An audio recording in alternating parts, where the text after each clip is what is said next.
Number 2 چلے بھائی اجازت بھی دی تو کیوں دی 4 کی؟ ہم نے کہا بیک گراؤنڈ تو سمجھو دین کا، علم نہیں ہے نا اس لیے پریشان ہو، علم دین سیکھو، ڈاکٹر بن رہے ہو، انجینئر بن رہے ہو، لائر بن رہے ہو، جج بن رہے ہو، سب بن رہے ہو، اتنا علم ہر آدمی عالم نہیں بن سکتا، اتنا تو سیکھ لو جتنا فرض ہے، تاکہ کسی کے فریب میں نہ ہو، مکر میں نہ ہو۔ میں آپ کے سامنے بات رکھتا ہوں، ابھی آپ سچ کہنا، اللہ کی قسم سچ کہنا، میں بہنوں سے بھی پوچھتا ہوں سچ کہنا، اسلام آیا کس ماحول میں؟ جب لوگوں کی 900 بیویاں ہوتی تھی تب اسلام آیا۔ قرآن کا نزول کب ہوا؟ جب 700 بیویاں ہوتی تھی تب، 1000 بیویاں ہوتی تھی تب، 1100 بیویاں ہوتی تھی تب، اسلام اس وقت آیا۔ قرآن کب آیا؟ جب بیویاں رکھنے کی کوئی حد نہیں تھی، تو اسلام آنے کے بعد 1000 900 999 700 1100 بیوی رکھنے والوں سے مخاطب ہو کے اسلام کہتا ہے فَانْكِحُوا مَا طَابَ لَكُم مِّنَ النِّسَاءِ، جو عورتیں تمہیں پسند آئے ان سے نکاح کرو۔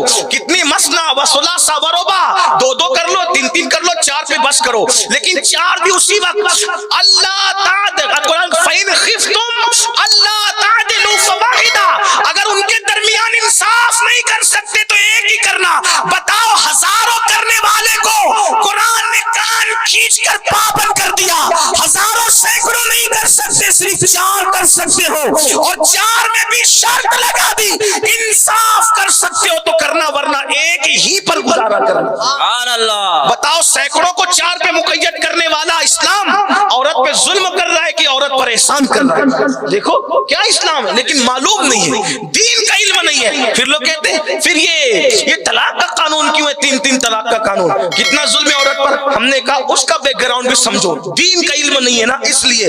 کہا کیا مطلب ہوا؟ ہم نے کہا مطلب یہ ہوا کہ جب اسلام نہیں آیا تھا، یعنی قرآن نازل نہیں ہوا تھا، تو لوگ عورت پہ ظلم کرتے تھے۔ کیا ظلم کرتے تھے؟ یہ ظلم کرتے تھے اس کو لٹکا کے رکھتے تھے، نہ بیوی بناتے تھے نہ مکمل طلاق دیتے تھے۔ ایک طلاق دی لٹکا دیا، پھر جب مدت ختم ہونے لگی تو رجوع کر لیا، پھر دے دی طلاق، پھر مدت ختم ہونے لگی تو رجوع کر لیا۔ کوئی 50 بار رجوع کر رہا ہے، کوئی 10 بار رجوع کر رہا ہے، کوئی 100 بار رجوع کر رہا ہے، نہ بیوی بنا کے رکھتے ہیں نہ طلاق دیتے کہ عدت گزار کے کہیں اور نکاح کر لے، اس کو لٹکا دیا، جہنم بنا دیا زندگی کو۔ جب قرآن نے دیکھا بیوی کو لٹکا کے رکھتے ہیں، مکمل طلاق نہیں دیتے کہ کہیں اور نکاح کر لے، نہ بیوی بنا کے رکھتے ہیں، 10 بار رجوع کر رہے ہیں، 50 بار کرے، تو قرآن نے آ کر کہا الطلاق مرتان، طلاق صرف 2 مرتبہ ہے، 2 بار رجوع کرو گے بس اتنی مدت ہے، تیسری بار رجوع کر نہیں سکتے، اس کو لٹکا نہیں سکتے، تیسری بار طلاق دو گے اب رجوع کرنے کا تمہارا حق ختم ہو گیا، اب وہ کہیں بھی تک گزار کر کے خود بخود نکاح کر سکتی ہے۔ بولو عورت پر ظلم ہے یا عورت پر احسان ہے؟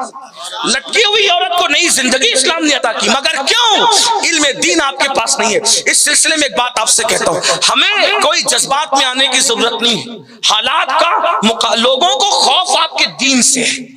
دین بہت طاقتور چیز ہے، یہی دین ہے جب عرب کے بوریا نشینوں کو ملا تو عرب کے بوریا نشین کیسر و کسریٰ کے تاجدار بن گئے، یہی دین ہے۔